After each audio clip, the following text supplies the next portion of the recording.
Why do some spiritual acts transform lives, while others seem to leave no trace? What is it that gives real power to our offerings, our prayers, our rituals? Welcome back to the channel that helps you explore the essence of the spiritual path beyond surface appearances. Today's topic goes right to the heart of practice, faith. But not just any faith, living faith, transformative faith, the kind of faith that gives power to every action, breath, and intention. The question we'll explore is this: is the power of merit determined by the strength of faith? And the answer, echoing through countless teachings, is a resounding yes. Let's begin with a foundational truth. Merit is not about the quantity of actions, it's about the quality of heart behind them. You can prostrate 1,000 times, offer endless candles, or chant for hours. But if your mind is distracted, if your heart is not engaged, then the merit generated is thin, like a candle flickering in the wind. Yet one act of sincere devotion, done with pure faith, can blaze like a sun and illuminate not just your life but the lives of others. So what is this faith that empowers merit? It's not blind belief. It's not cultural conditioning. It's not saying, "I believe," while secretly doubting. Real faith is born of understanding. It arises from study, contemplation, and most importantly, experience. It's the quiet confidence that comes from seeing a teaching work in your life, from feeling its truth in your bones. Let me give you an example. Imagine a person doing circumambulance around a sacred site. One is a tourist, snapping photos, chatting casually, going through the motions. Another is a practitioner, holding a mantra in their heart, their steps aligned with deep intention, every movement a prayer. Who creates more merit? Clearly, the one who moves with faith. Because faith is not an add-on, it's the soul of spiritual activity. Without it, practices are rituals. With it, rituals become revelations. There's a teaching from the Buddha that says, even a handful of flowers, offered with deep faith, is more meritorious than golden temples built with pride.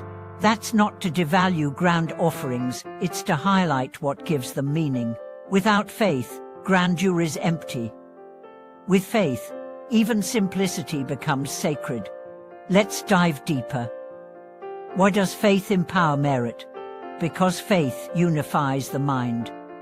When you have true faith, you're not split. Your body, speech, and mind align. Your actions are not half-hearted. They are whole, and this wholeness is what transforms karma. It purifies, it strengthens, it creates a field of blessing around you and within you. And this isn't just poetic, it's practical. Think of athletes. When they believe in their training, they perform better. Think of artists. When they trust their vision, their work flows. In every field, faith magnifies effort. In spiritual life, it magnifies merit. But how do we develop this kind of faith? It starts with questioning. Healthy questioning, not cynical dismissal. You ask, what is karma? What is merit? Does the mind really shape experience? And then you test the teachings. You practice generosity and see how it feels. You meditate and observe your mind. You apply ethical precepts and witness their effects. Over time, something amazing happens. Your doubts lessen not because you suppress them, but because they're answered. Not by someone else, but by your own experience. And here's the turning point. As faith deepens, your practice changes. It becomes alive.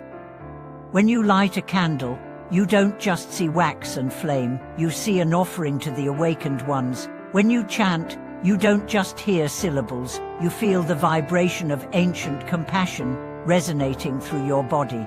When you bow, you don't just bend your back, you touch the earth with your soul. And the merit generated in these moments, it's limitless. But now, let's talk about people who seem to have endless devotion. They cry when they hear the name of the Buddha.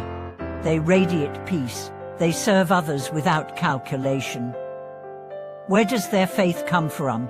Often, it's the fruit of lifetimes. They've practiced before. They've loved the Dharma. And now, that seed has blossomed again. But even if you don't feel that kind of faith yet, don't worry. Faith can be grown. Like a muscle, it strengthens with use. Like a flame, it spreads with fuel. Start where you are. Even the intention to believe is a kind of faith. Water that intention. Feed it with study, reflection, and honest practice, and it will grow. Let me share a story. There was once a young man who doubted everything. He was bright, analytical, skeptical.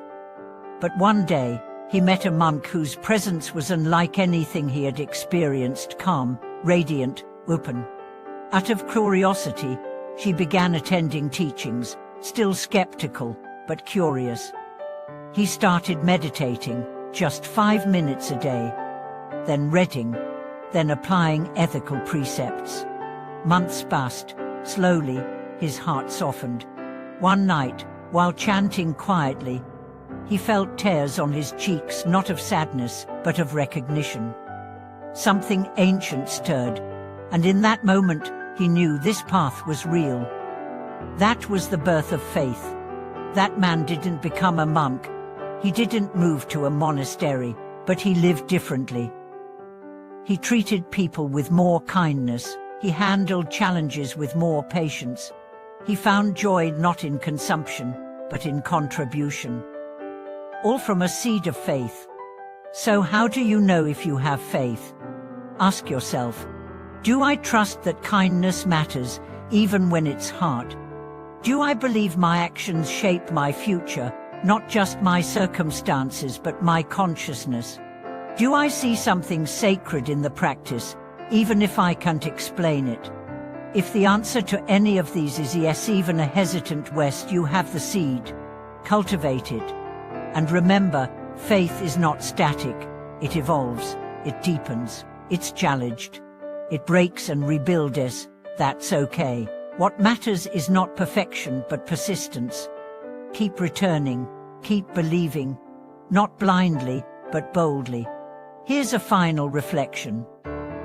Think of all the effort we put into our lives, career, relationships, fitness, finances. All of it is important, but none of it lasts. What does? The state of your mind, the habits of your heart, the strength of your faith. Merit is not points on a scoreboard. It's the invisible architecture of your future. It shapes who you become, what you attract, how you respond to joy and sorrow. And faith is the architect. So build wisely. Build with love. Build with sincerity. Thank you for watching this video. If it stirred something in you, if it reminded you of the quiet power of your own trust in the path, please share your reflections in the comments. Let's learn from one another, grow together, and keep the flame of faith burning. Like, subscribe, and return for the next journey inward. Until then, may your every act be blessed, and your faith shine brighter with each step.